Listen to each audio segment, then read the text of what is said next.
Welcome, my name is Kia. I'm the author of Egyptian Tantric Secrets, and I'm the founder of Mystica School, which is an Egyptian Tantric mystery school.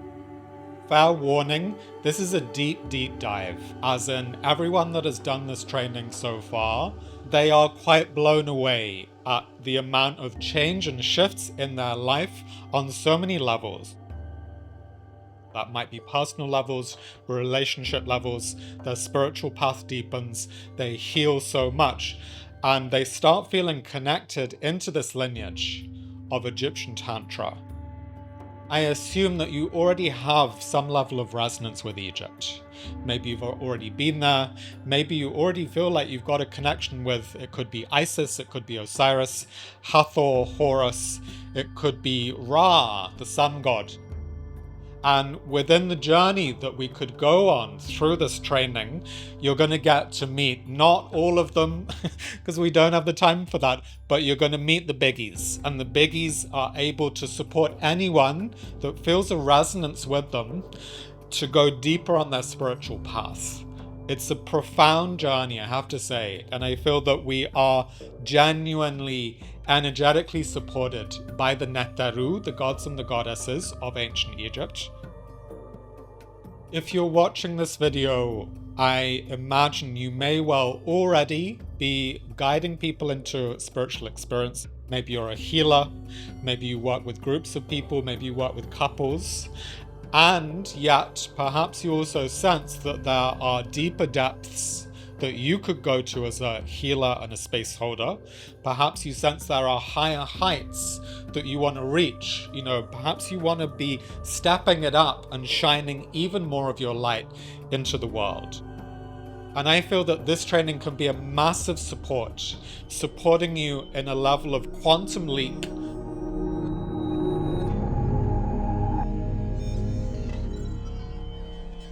Because it's a tantric training, we're looking to include and say yes to our sexuality, our sexual energy, and find the ways to connect that even more deeply to our heart, but also to our soul. In ancient Egypt, they would talk about the ba. The ba is the soul, and it dwells above the head.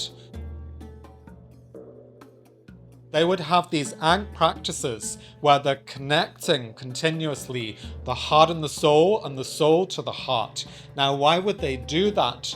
Because these are so key in general to a life that is deeply fulfilling on all levels.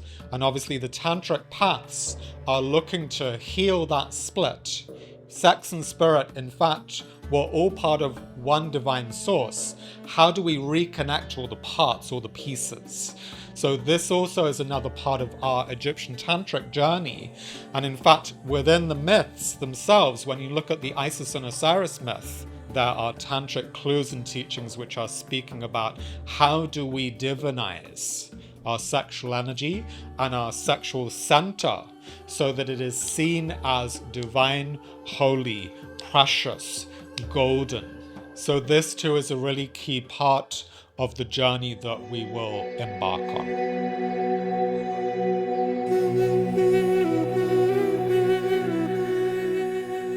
18 years ago, I started off offering ecstatic trance dance, and I was really fascinated by how do we dance and move and go on an inner journey into a trance state, into a healing state, in order to support ourselves to clear and align to the divine in whatever way we feel called to do so. So whilst I was still teaching that, I started getting more and more fascinated by rebirthing breathwork, which is a super powerful healing modality. I went into it in part because I knew that I needed to go deeper in my own healing journey, but I also knew that I wanted to guide people through breathwork into trance states. Maybe this sounds a little strange, but for me, it felt super easy to guide a whole group of people into trance. It felt really edgy to guide one single individual into their deep and potentially very complex trauma. So for years, I was really working on improving and learning, how do I navigate this being, this soul with a heart and with deep trauma? How do I guide them into a deep healing space and also guide them out in a way that is very safe and fully integratable for them. Now, about 14 years ago, I started realizing like I've done lots of healing, I've cleared lots of things around my heart, around my parents, and all these good things. And I started realizing, like, oh, hang on, what about the sex center? But also, what about relationships?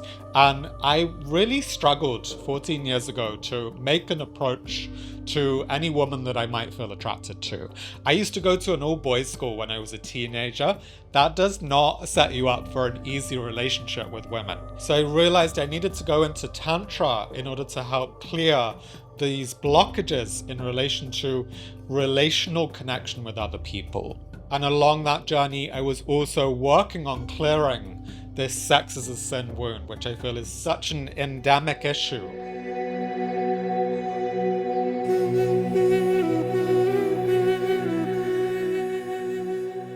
Now, about 6 years ago, this was when there was a very unexpected quantum leap in my own life. Now, at that point, I was paying my bills through being a filmmaker. In fact, I was making movies about Tantra. I was working a lot with many different Tantric teachers from all around the world. We were interviewing them, filming them, going into their workshops, going on journeys to India and other places to really learn deeply what is still alive in the world connected to Tantra. Now, 6 years ago, I went to interview a teacher called Ma Ananda Sarita, and she is a beautiful teacher. She's very amazing. She's wrote numerous books previously, and she does really powerful trainings around the world. I was setting up to do some filming in the garden with her and her partner. And I did not notice that there was a loose wire on the extension cable. The moment I plugged the plug into the extension cable, I started getting electrocuted. I live here in Bali. They do not earth the electricity here. So I was getting full on electrocuted. I have to say, this was the most painful experience of my entire life. So I was trying to let go of this plug and the extension cable, and I'm literally like magnetized to it. The whole body is going into like a freeze response, a contraction, because it's trying to protect the heart. It was so, so scary. In the final moment of that electrocution experience, I heard a voice, almost like a command from the divine. And the words it said were, "You have to get out of this right now." I knew if I didn't find a way out of this myself, then I might die. I mustered every single possible ounce of strength that I could call on. And in the final moment, I managed to pull the plug back out and disconnect it. And that then cut the connection, and I was out of the electrocution. I went to the hospital some hours later. They asked me, like, oh, how long were you getting electrocuted for? Now, my answer was 10 seconds. And Sarita's partner, Miguel, said to me, that wasn't 10 seconds. Like, that was like 2 or 3 minutes. And we were running around trying to find the kill switch for the power. And it was only in that moment that I realized, like, oh shit, I really could have died. So I had 24 hours in hospital. They sent me home, and I was still recovering. And what I noticed in the days afterwards was something had opened on the level of the third eye or the crown. Around that time, my partner left. She called an end to the relationship. I was really heartbroken. I didn't want it to end, although some part of me realized it wasn't in the fullest alignment for either of us. And I moved out of our shared house. I went to the ocean, to Uluwatu. I started realizing I don't enjoy being a filmmaker anymore. It used to be my passion, was just no longer lighting me up. And yet I didn't quite know what else I was meant to do. So the irony of that time is that I was living in paradise and I was in hell. I felt so lost during that time, grieving the heartbreak of the end of my relationship. But beyond that, I felt existentially lost. And I felt like I was in this depression spiral, and I was just kind of going further and further and further down. And in the end, I felt like I reached rock bottom, and I was on my frickin' knees. And I was asking to the divine, to Great Spirit, to goddess, help me, as in, I don't know how to get out of this. I don't know why I'm here on this earth. I need help. Like, please show me a way out. And interestingly, in the days after that, I just started getting this ping of like, oh, I've got to get into Egyptian stuff. A few years prior to that, I'd had a download. I was reading the Magdalene Manuscript, amazing book by Tom Kenyon. So I'd had this spontaneous download about how to work with the Ankh, and I started going back into this Ankh breathwork practice that I knew. I also happened to have a world chant book, and within the chant book, there were some Egyptian chants. So I dug this book out and I started working with these chants. So every morning I do my Ankh breathwork practice, I do my Egyptian chants. And one particular day, and this was like the big life-changing moment day, I did a chant to Isis. There's something called the Prayer of Awakening or the Prayer to Isis. And I did this chant. I finished the chant. I had my eyes closed. And I suddenly saw in my inner vision, but not just in my inner vision, this being appeared into my space, into my field. And she was huge and golden and shining so brightly that I was a little bit like, whoa, this is so bright. I don't know if I'm going to get blinded here. So this being came, and all I could tell was that it was a female being, and she had golden wings, and she was shining golden light. And the first thing she said to me was, "You called." And for a moment, I was like, what? What do you mean I called? And then she said, well, you chanted the chant. It's like dialing the telephone to the divine. And for a moment, I was like, oh, I'm sorry. I didn't realize I was doing that. And she laughed and she said, well, some part of you knew what you were doing. And I've come because you've called me. And I want to support you. I want to help you. And by the way, you've had past lives in Egypt, and that's why you're feeling this calling. And by the way, you're a channel. That's why you can hear me right now. Now, up until that point, I had never identified as a channel. In fact, I was always a little bit skeptical of people that, claim to be channeling this or that. So it was kind of like digesting all of this information. And then she said, look, I can reinitiate you into this lineage if you want me to. And if you're going to say yes, then you need to make time for this in your life. So I took a little moment. I scanned and asked every single part of me, like, do I want to do this? And every single part of me was just such a massive yes. So that was the beginning. So I said yes. And that was day one of ISIS training.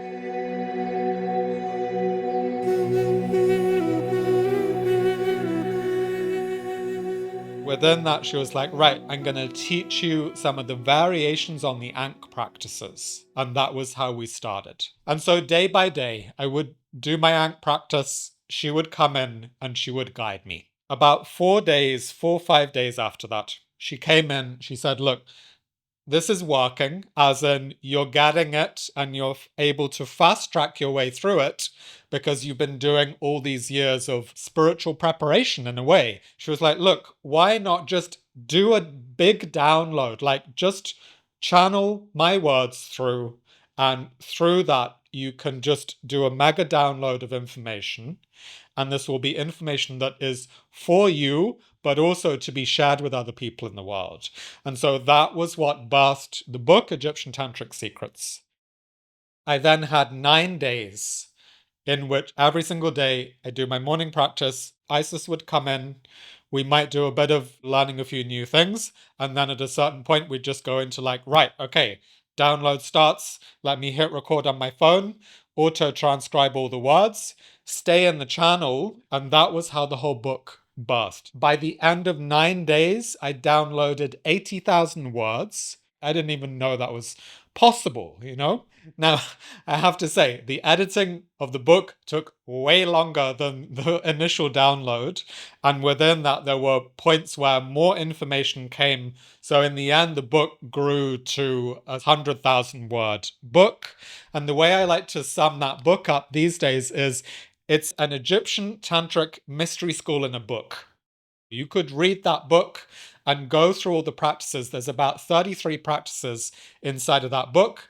And if you fully go into it, if you work with the practices over time, huge, huge things start shifting and moving in your life.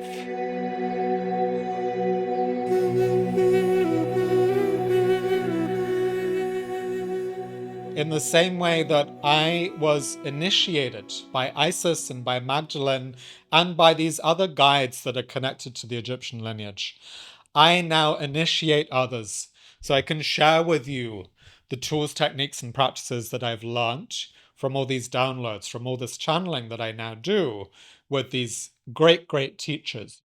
I see Isis, Osiris, Magdalene, they're all master teachers. They are there on other planes of consciousness, and we can dial in and we can start to work with them. Now, obviously, not everyone can necessarily hear their guidance. Other people might be seers, they might see images. Other people are more felt sense, and so that's their way in. And I think the beautiful thing with this body of work is I can share with you the tools, techniques, and practices. And if you apply those tools, techniques, and practices, they will carry you deeper. Because this is a mystery school path, your way in might be completely unique to you, and it will carry you deeper and deeper and deeper. And what I love and notice with a lot of my students in these recent years is that they start at a certain point, Isis just comes, or Magdalene comes, or suddenly they're having this profound connection with working with the serpent. All these different beings start coming and at points just spontaneously presenting themselves as guides to you.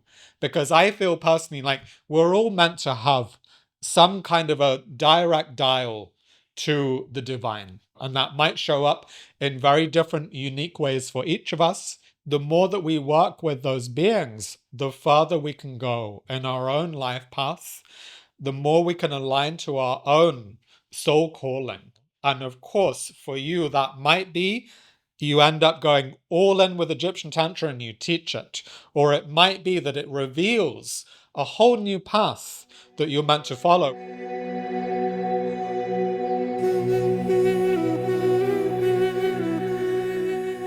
So let's do a little zoom out for a moment and let's look at what is Egyptian Tantra. Now, obviously, the word Tantra is a Sanskrit word. It's from India. And at points, some people have come along and said, like, how can you put those two words together when it's actually two different lineages? However, if you embrace the idea of if Tantra as a word at its essence is saying the tantric path is one that says yes to all aspects of our life. So it says yes to sexuality, it says yes to love, it says yes to relationships, and it finds the way of connecting all of that in to our life path, to our sacred service, to our spiritual connection. All of that, sex, heart, spirit, all of it can be included into this path, which is a tantric path. So in a way, that's my way of seeing Tantra as a general concept. Now, in ancient Egypt, they did not use the word Tantra. They had their own word for it, and that word is tetatu or jedatu. Now, Jed, in fact, this is a Jed. So the Jed, when we speak of the Jed, we are speaking of the spine and the power and the energy that can rise through the spine.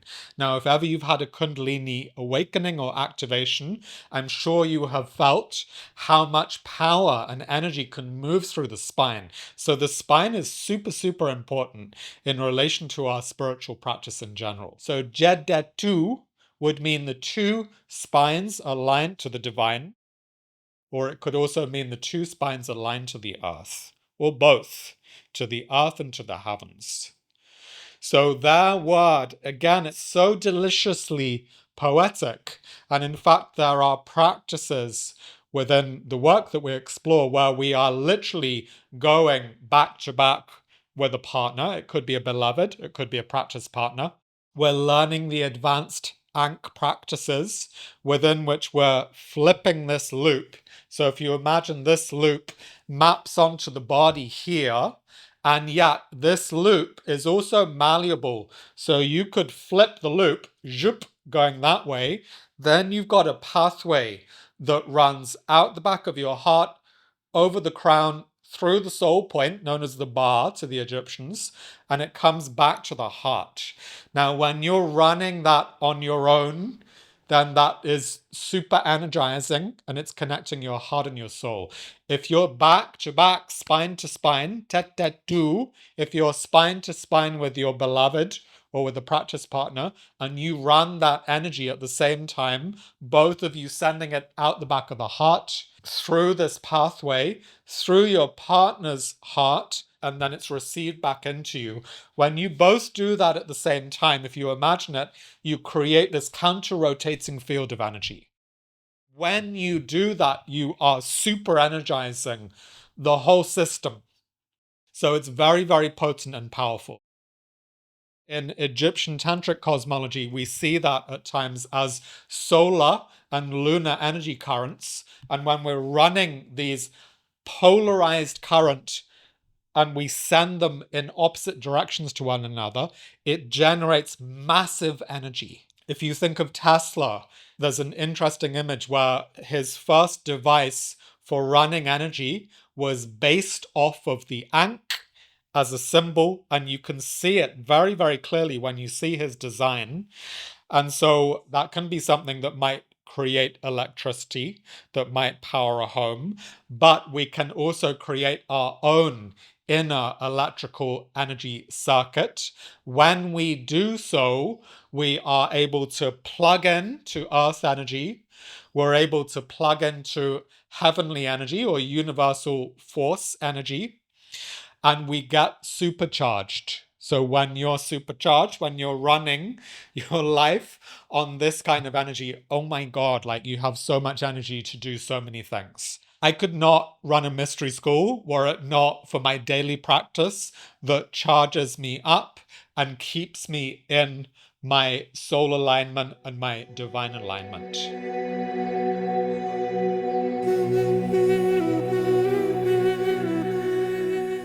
The biggest thing that I feel is like proof positive that there was an Egyptian tantric path is the Isis and Osiris myth. This is one of the myths that has been passed down through the generations to us.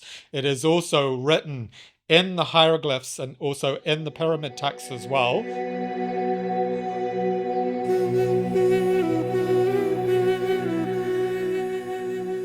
And so within the Isis-Osiris myth, you have Isis and Osiris. They are the king and the queen of ancient Egypt. And they are said to be great benevolent rulers. They are in service to the realm around them. And they are doing all that they can to support the Egyptian land and the Egyptian people to rise, to move to the next level of what is possible as a civilization. Set is the jealous brother. He wants to sit on the throne and be in that position of power. Set decides he's going to kill his own brother. He chops him up into 14 pieces, and he then gets these body parts and he gets them scattered over all of Egypt and then even further beyond Egypt. Isis is completely heartbroken, grief-stricken. She decides to go on this great quest to find all the parts of her beloved and to remember him, to piece him back together again. Now, she goes off, she finds 13 parts, and there's one missing part. What is the missing part? It is the sex center. So when you read the text, it is really weirdly specific about this phallus, the missing phallus. It's not missing. It's been eaten by fish with electrical properties. Now, when I read that in the text, I was like, what? That's a really weird cryptic message to put, like, very specifically in this text. So I was like, Isis, Can you please explain this one to me? Like, I do not understand this whatsoever. I appreciated her response because she said, well, why not meditate on the symbol? Like meditate on the meaning. So I took a little moment, I closed my eyes, and I meditated on this idea like, okay, so the physicality of sex is gone. And then what's in its place is something that has an electricality to it as its essential nature. And I had a sudden moment of like, boom, realization moment. This is a coded reference to Kundalini. Kundalini life force, when it moves through the body, it can feel electrical in its nature. And so, right there in the text, there is this pointing to the fact that beyond the physicality, if the physicality of sex is gone, there is something else that has an electrical life force nature to it. In Egypt, we would talk about sechem or sekem. Sechem would be most likely how they would have pronounced it. And the Sechem is an upward rising energy. It's the Kundalini. It's the life force in the body. And when we learn how to raise and cultivate that energy and raise it up through the body, we go into profound states, ecstatic states, higher states. You can do that through your own spiritual practice. And of course, if you do that with a partner and you both learn the ways to open the energy body, the Ka, Ka, not Car, Ka energy body, as the Egyptians would have called it. When you awaken the Ka energy body, you start just being able to experience more of life force, more energy, more sensation, more pleasure, more ecstasy. There are tantric clues left, right, and center in ancient Egypt. Another classic example is the god Min. God Min, whenever you see him in the temples, Min has an erect phallus and he's holding a flail. It's what you would have used on the horse to give it more power. And so within the image, again, we've got this connection between if you want to be powerful, you've got to find how to work with your sexual energy, with your sexual life force.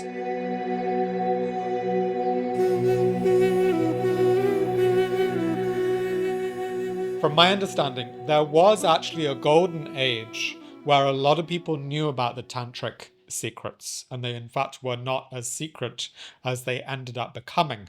However, as things developed over thousands and thousands of years, the people that were in the places of power, and that included the priests and the priestesses because they were highly revered and actually quite socially wealthy.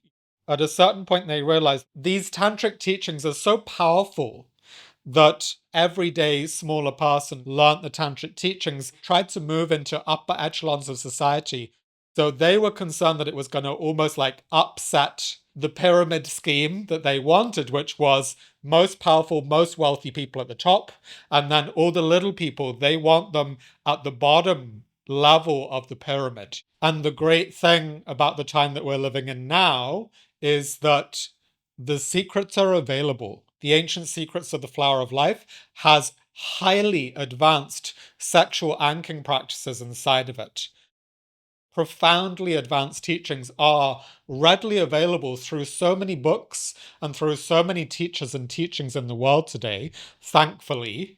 And even the Dalai Lama at a certain point shared, and he said, there are profound teachings that were once kept as secret and that were intentionally allowed to be disseminated out into the world. Why? Because we're at such a pivotal time in humanity's evolution. So his view was this is a last effort, like a last prayer and a last hope that they are used in service and for the betterment of mankind. So maybe it sounds a little bit grand, but if you want to help the evolution of humankind, if you want to save us from the robot apocalypse of AI that may come if we're not all consciously showing up and doing everything we can for the betterment of humankind en masse, I feel that we all get to choose. And if you want to choose to up level and evolve at this time, then it could be that the Egyptian Tantric path is one that could support you. You may come to this training because you know that you want to teach Egyptian Tantra to other people. You may also come because you know that there is something for your personal evolution that you're meant to go deeply into in and through this teacher training. And it might be that you continue to teach what you're teaching. Maybe it gets flavored with some of these tantric mysteries. This journey will alchemically transform you and all aspects of your life, and you could allow it to transform and evolve everything that you're sharing with the world.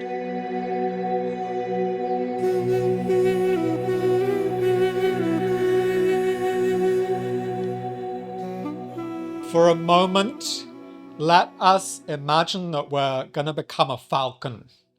So Horus was the falcon, he would have originally been known as.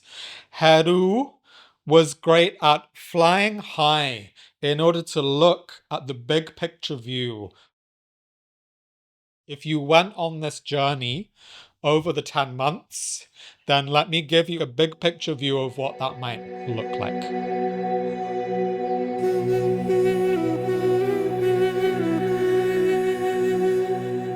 During level 1, this is the first 3 months of the journey, you receive all of the Egyptian Tantric secrets initiations.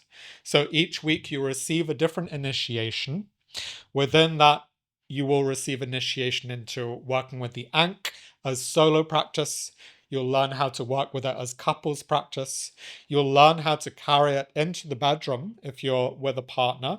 In fact, even if you're not with a partner, you'll still learn how to carry it into your own self-lovemaking so that you can raise the energy from the sex to the heart, from the heart to the soul, from the soul to that which you believe in. It becomes a extremely powerful energetic circulation between you and the divine. There are so many ways of working with the Ankh. So we'll also learn how to work with the Ankh as healing technology. We open the Ankhs in the palms of the hands so that we can pour this light through the hands. It's almost like the ancient Egyptian equivalent to Reiki. And of course, there's so much more beyond just the Ankh. So there are serpent practices within which we're learning how to raise the serpents in and through the energy centers. If you walk around Egyptian temples, there are serpents everywhere, and there's often serpents that are pointing out at the level of the third eye. Why would they do that? Because they're saying you need to, or it is advantageous to, raise the serpents, bring them to the level of the third eye, or the internal equivalent to that would be the pineal gland that's right in the center of the brain. When we do that, when we raise energetic consciousness through the energy system to that point, we go into expanded states of consciousness.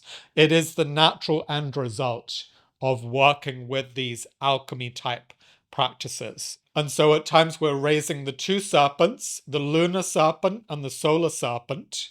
And when we raise these two polarized energies up into the brain, we go into high states of union, inner alchemy states. And if you're with a partner, you start to learn how to run and create that inner alchemy state between the two of you, whilst at the same time you're both becoming one with the one. It's very powerful. It's profoundly potent. Along the way, we also learn how to work with energy pyramids, how to create the pyramid as an energy container that supports our spiritual practice, that protects our home, that has a fire in the middle of it within which we can purify anything. If you think of the word pyramid, pyre, mid, fire in the middle. Why would the pyramid have a fire in the middle? Because the pyramid is a container of energy. It broadcasts energy, but it also holds and contains energy inside of it. If you're releasing things that you don't want anymore, and if you don't have a fire there, then it's almost like you're releasing into a container that's going to hold it. And so that's why we need the fire in the middle of the pyramid in order to help support whatever might need to be released. As we move towards the later stages of the level 1, we also receive the Isis Osiris initiations around the remembrance, the remembering of Osiris, who is made whole by being given by Isis the golden phallus. And so within that, we actually have a way of working through a tantric massage practice that is quite literally engoldening, like offering a golden oil. It's made with gold leaf, it has frankincense, rose. It is one of the highest vibrational massage oils that I've ever heard of, I have to say. And we apply it either to our own body or to our beloved's body in order to support them to remember the golden divinity of every single part of their body. And so it's not just that we're focused on one part. We remember and piece back together the whole body part by part. And we end with the sexual center and divinize the sex in order to help keep clearing this sex is a sin wound that so many of us were indoctrinated into.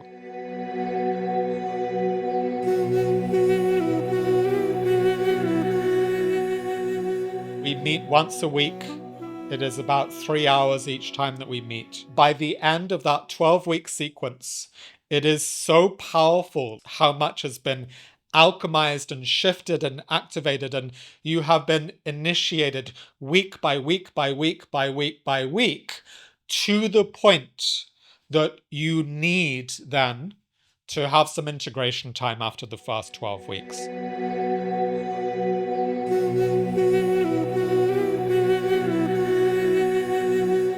Now, when I say integration, that's not just like 1 month of doing nothing. It is 1 month in which you are allowing the 12 initiations to land into the physical body, land into the energy body, the Ka energy body. And within that, you're also starting to find, okay, from everything I've learned from all of these 12 weeks, what am I naturally gravitating towards? Do I like the breathwork practices? Do I like the trance postures? We're working with ancient Egyptian chant. We're finding the ways to move subtle energy through the body. Subtle energy is not always subtle because it becomes extremely powerful and potent, especially when we plug it in to the earth energy and to the heavenly energies. All of that to say, there are all these different ways, and you might start feeling like, oh, I really love the golden oil, the tantric massage stuff. I want to go into that direction. Or, oh my God, I love the heart breathing, heart-based breathwork techniques that are so powerful at opening the heart. Maybe you want to specialize in that. So through this integration time, you start clarifying what might be your unique path of specialization for when we move into the level 3.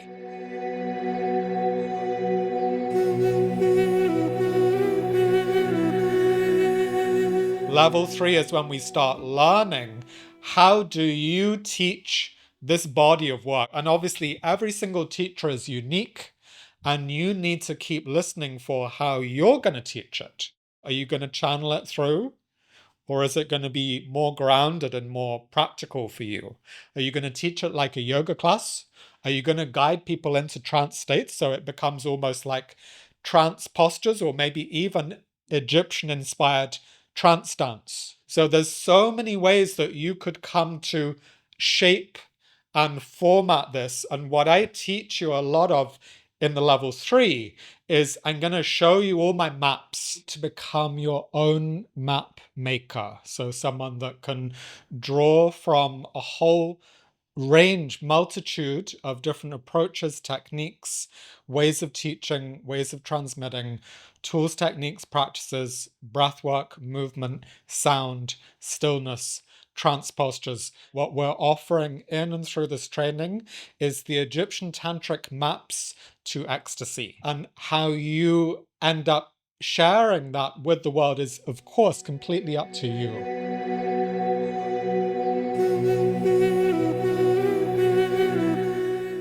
Throughout the journey of level 3, you get different chances through that journey to share with your peer group. And so the nice thing with that is you get a really safe container and space within which you can try things out.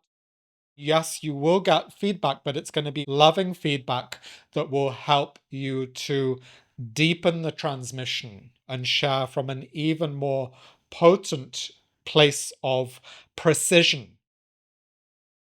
Some of what we're doing within this journey is supporting you to hone and polish your unique diamond. Again and again and again, I'm inviting you to find your unique transmission. And in fact, that naturally leads on to the final month of the training.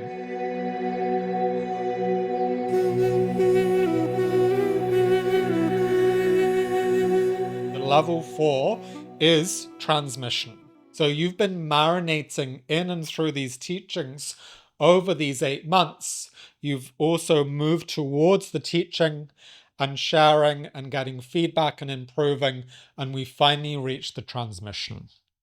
So then that is you beaming your unique light in whatever way that might look for you. And it might even be that in that final month, you invite people from your local community to come and receive something that is like the fruit thus far of the journey that you've been on. And so in that final month, you really get to feel how it is to share the tantric secrets with your community if you feel ready to do that. And for those that don't, it might be that that stage comes a little bit later, beyond the container of the 10 months that we're in.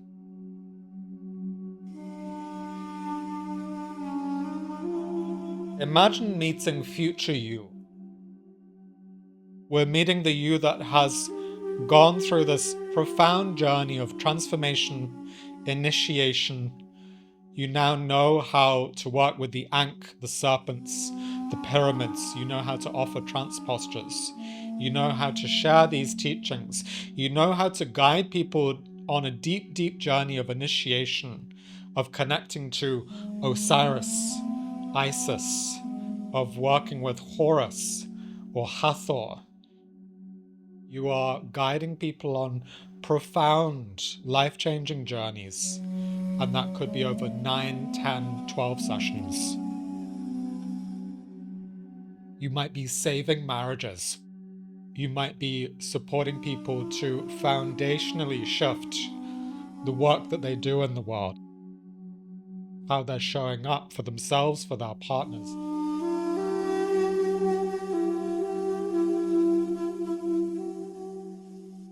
There's so many ways in which this path could be truly life-changing for you and for all those that you continue to meet. It might be that you're offering new containers, new group offerings for your community. Or it could even be that you're calling people from around the world to join you on a deep journey of pilgrimage. Maybe that's going to Egypt. Maybe that's going to some other place in the world that's just been really calling to you. That's calling your heart, that's calling your soul. And so you share in your own unique way. It could be Egyptian, it could be something else.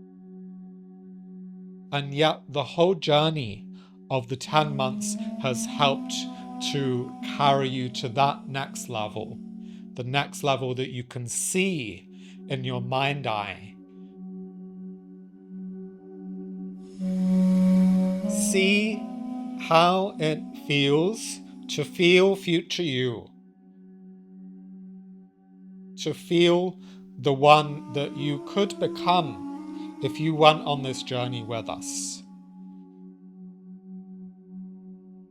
Happier, more connected, more joyful, more deeply in love, more aligned to their soul mission.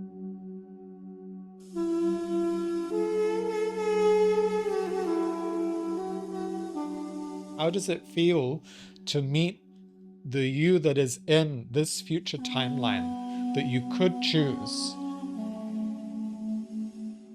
It is absolutely a choice available to you. So just take a little breath and feel into that for a moment.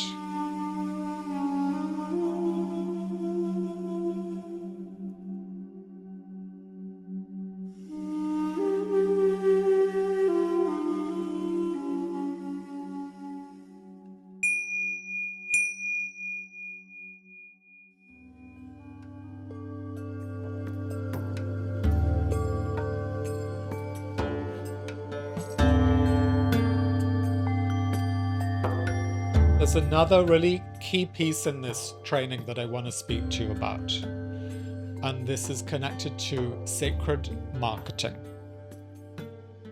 I birthed this book, Egyptian Tantric Secrets, about 4 years ago. It went out, it was a bestseller, it was well received, and that was great and amazing. And a year and a half after that launch, I was still struggling. As in, I was struggling to keep the school going and to keep my finances afloat. And I really realized, like, wow, I need to work out marketing. Like, I need to understand how can I best share and promote this work into the world. And I started searching around, and I actually found some really incredible teachers.